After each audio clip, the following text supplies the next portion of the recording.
आज की जो असमानता वाली व्यवस्था है, शोषण वाली व्यवस्था है, उसमें सबसे बड़ा मुद्दा ये है कि वैचारिक तौर पे लोगों को ये बताया जा रहा है कि आप कुछ नहीं कर सकते। आपका ये व्यवस्था बदलने के लिए कोई रोल नहीं है, आपकी कोई ताकत नहीं है। अगर आप ध्यान से देखें तो ये बात लोगों के दिमाग में ठूस ठूस के भरी गई है। आज जब ये परिस्थिति है तो उसमें दो बदलाव और हुए हैं। एक तो पहले जो आम इंसान था वो घर में बैठ के बात करता था, आसपास के पड़ोसियों से बात करता था, सोसाइटी में या मोहल्ले में या गांव के गली में बैठ के बात करता था, अपने सवालों की चर्चा करता था और सब मिलके क्या कर सकते उसके बारे में सोच रहा था। अभी जो ज़िंदगी बनी है उसमें परिस्थिति ये हो रही है कि इंसान मोहल्ले में इकट्ठा होने कम हो गए हैं, पड़ोस में बात करने का कम हो गया है, घर के अंदर बैठे लोग हैं वो अपने अपने घर के जो सदस्य है उसके बीच में बात नहीं कर पा रहे हैं। और पूरा ज़िंदगी अगर आप अभी का देखें तो सुबह से शाम इंसान भागता रहता है जैसे उसके पीछे एक काटने वाला कुत्ता पड़ा हो। मुझे लग रहा है कि और दूसरा अगर हम दूसरा पहलू देखें तो पहले किताबें पढ़ने वाले लोग थे, अगर नहीं पढ़ने वाले लोग थे तो किताबें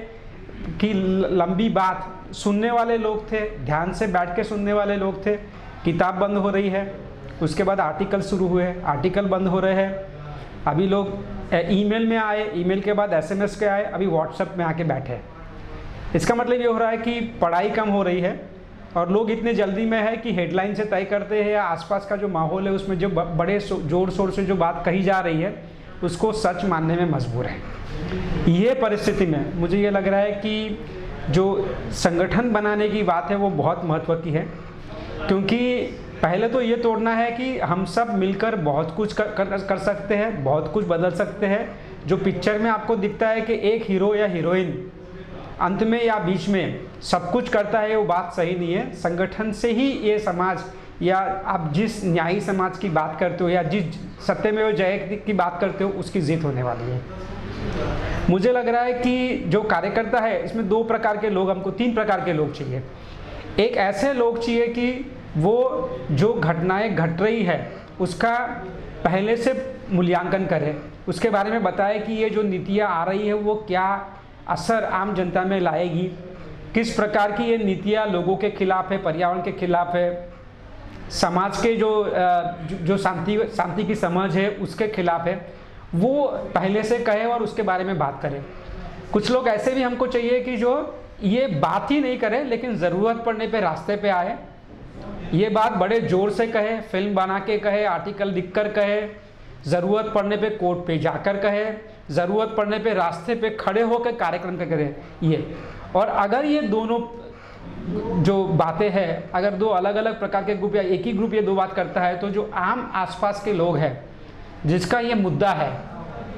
लगता है उनको ये लगेगा, उनको ये भरोसा मिलेगा कि समाज बदल सकते हैं और वो समझने की कोशिश करेंगे कि वो पूरा दिन ऐसे फंसे हुए हैं कि बच्चा भी, अगर आप स्कूल का बच्चा देखिए जो 10th और 12th में पढ़ता है वो ओवर टाइम करता है, स्कूल जाएगा, ट्यूशन जाएगा, देर से घर आएगा, माँ बाप दोनों काम करते हैं, देर से घर आएंगे